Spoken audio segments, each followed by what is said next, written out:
Everybody, I'm Greg Howard. C. Lee, yeah, man, thank God. It's always tough finding with C. Lee, but I'm a producer, musician. I go by the name of King Rim in the overly dramatic and chaotic world of underground hip hop. So this is a relief to talk to real music experts and be amongst real music lovers for the greatest of all time. So thank you, and thank you to D'Angelo for always having me out. I really appreciate it. And man, where do we start? Purple Rain. Andrew, I actually want to start with you.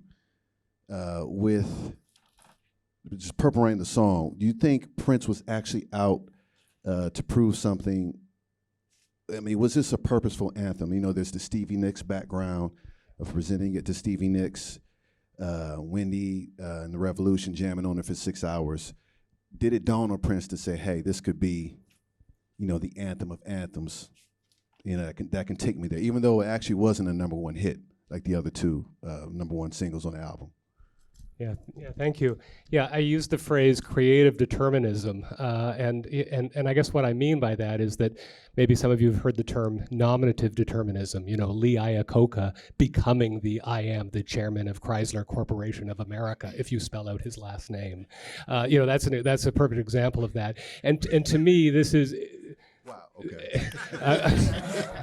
And so I just sort of adopted that concept, but I'm not sure if that's my original thought, but when I was thinking about this, I mean, I think he was one of those, and again, as you articulated, I mean, not to speak on behalf of him at all, you know, of course, this is obviously, you know, speculation on my part, but I think just the strength of character, the strength of musicianship, you know, the singularity of vision, I think there were things that he probably willed into existence. I guess that would be how I would describe that. I mean, we see that with, you know, in terms of the arc of his career.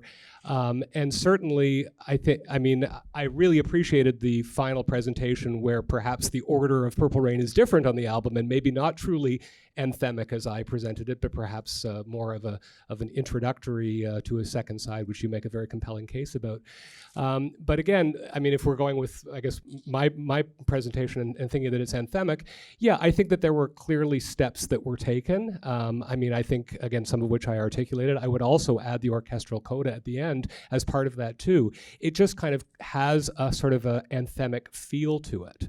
And again, for some of the reasons that I mentioned, the kind of the signposts along the way, the key, the sing-alongedness of it, the tempo, and of course, it was, not surprisingly, because this is Prince, he kind of willed it and it became that, right? The reception of it was the same thing.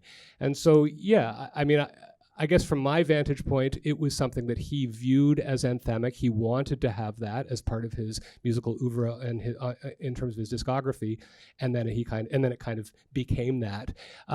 But just to sort of unpack it, I think there are kind of ways that you can go about it to say these are, like, if there was a handbook on how to write an anthem, this probably checks off a lot of those boxes, I guess I would say. Absolutely. Yeah, thank you. And there's some Bob Seger influence kind of floating around. Yeah, as that's well. Interesting. Yeah.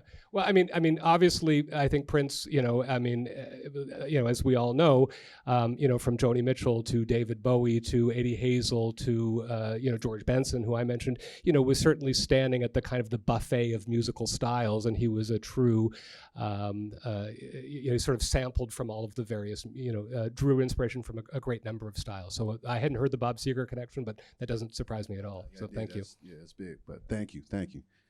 Arthur, how do we keep Purple Rain special? Because as Prince fans, you know, everybody, you know, the casuals, as I like to, you know, call them, sitting on my high horse, you know, that's what they reference immediately. But then, you know, sometimes when it comes to my shuffle, I'm like, man, it's just great. It's always new and great to me. And how as Prince fans, true Prince fans, do we keep, as you talked about, the true specialness and not letting it become dull? Like, how do we make it always continue to appreciate it? Sure. Well, context is always king when you talk about Purple Rain. I mean, first and foremost, any artist who, quote unquote, wants to make it, you know, they want this kind of problem. They want to have a de facto album that everyone goes to, because when you cast when you cast a net that wide, you're always going to net people who will want to traverse. not everybody wants to traverse, but some people do want to traverse, and they go backward, and then they go forward. Of course, conversations like what we're having, now, which are very, very scoped, are necessary to be able to talk about Purple Rain in a much more contextual way. But insofar as how do you keep it from, I guess, being what it is, I don't necessarily know, because it's the connections that make it what it is, and I think that all we can do really is promote what happened after that was just as special, but maybe not as promoted as the specialness of Purple Rain. For example, Taylor Swift. My daughter really likes Taylor Swift. She has undertaken re-recording her entire catalog because of a dispute with her former label. She feels that there was money owed to her. She had not recouped. She had the resources to be able to fund her own productions to, I'm going to rebrand all of this. That's great. That was also an idea that Prince had in the late 90s. And he didn't completely follow through with that. Only one song was, released. I have opinions about that release. Part of me is very happy that he actually did not re-record his entire catalog.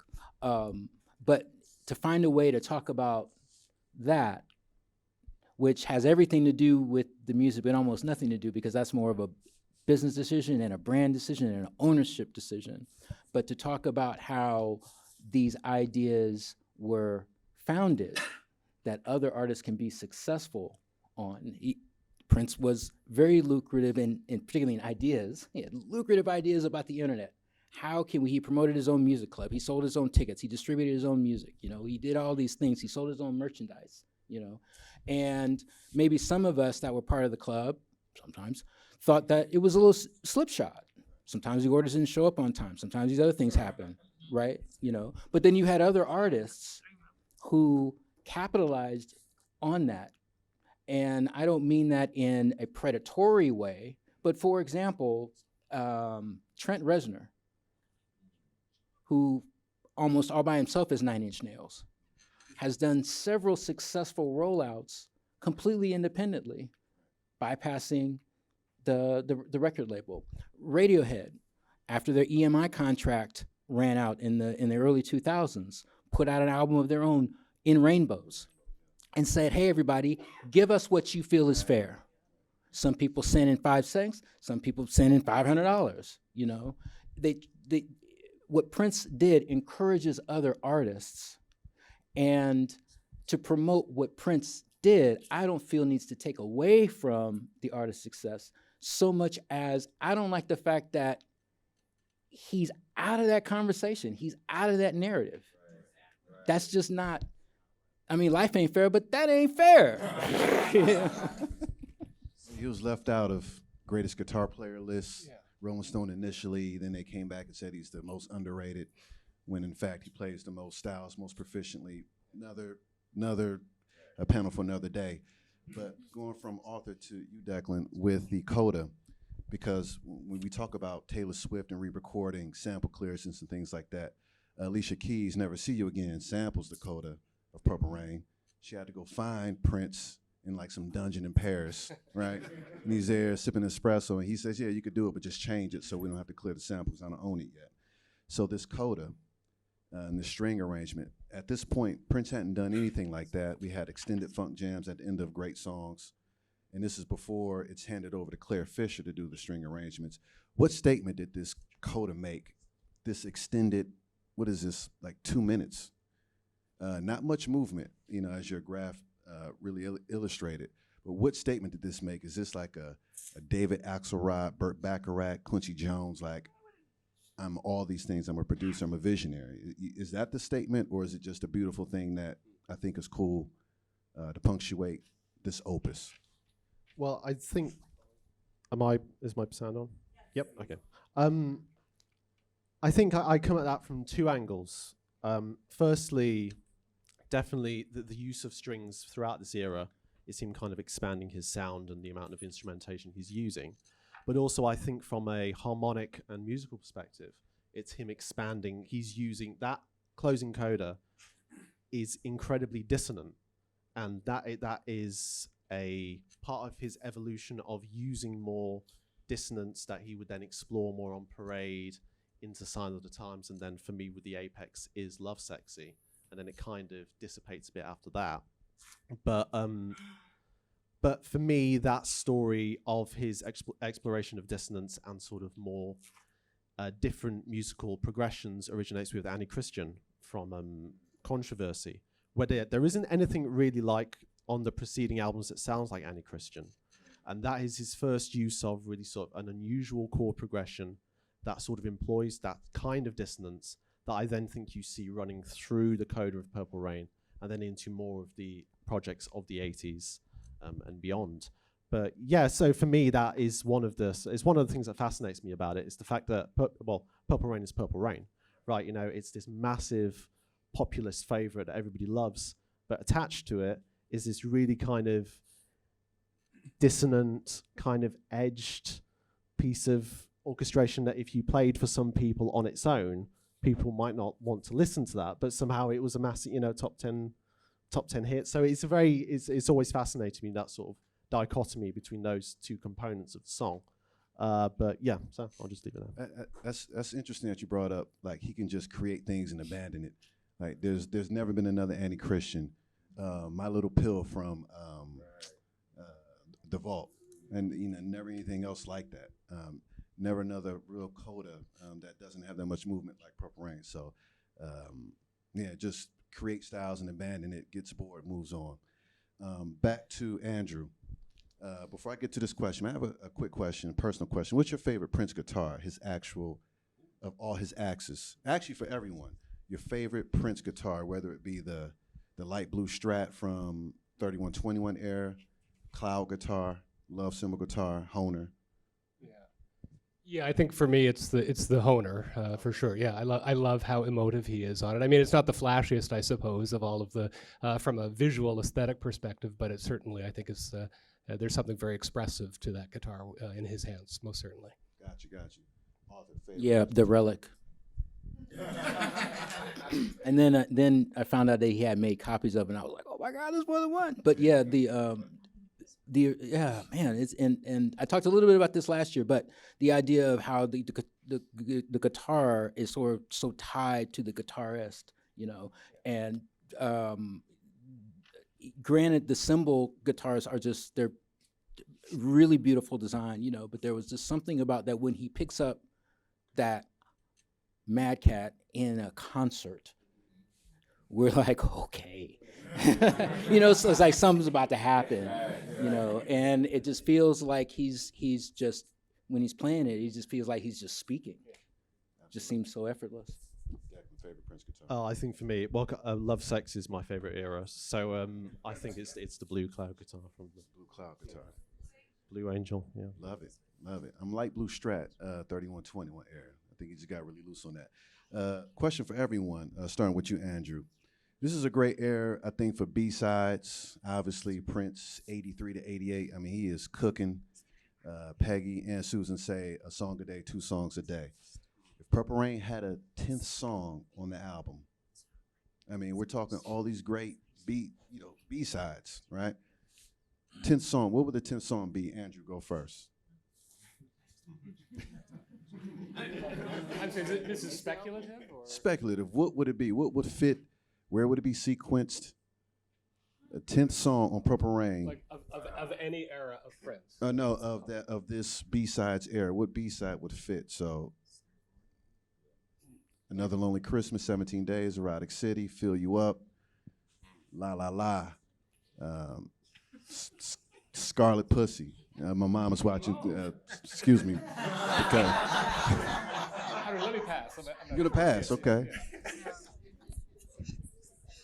As far as I think what would fit the aesthetic of the album, I think 17 Days would be the 10th song. Okay. I think that would fit most closely with the aesthetic. 17 days, definitely. Yeah, I was going to say 17 days because especially with the rain imagery as well. I mean, it's For in sure. keeping with the entire aesthetic of the album. So, in my For, opinion. for sure.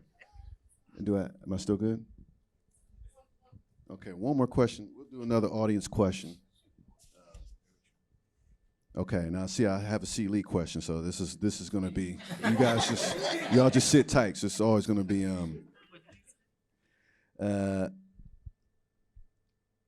okay. Again, this is for Declan from C. Lee. Again, the coda at the end of Purple Rain.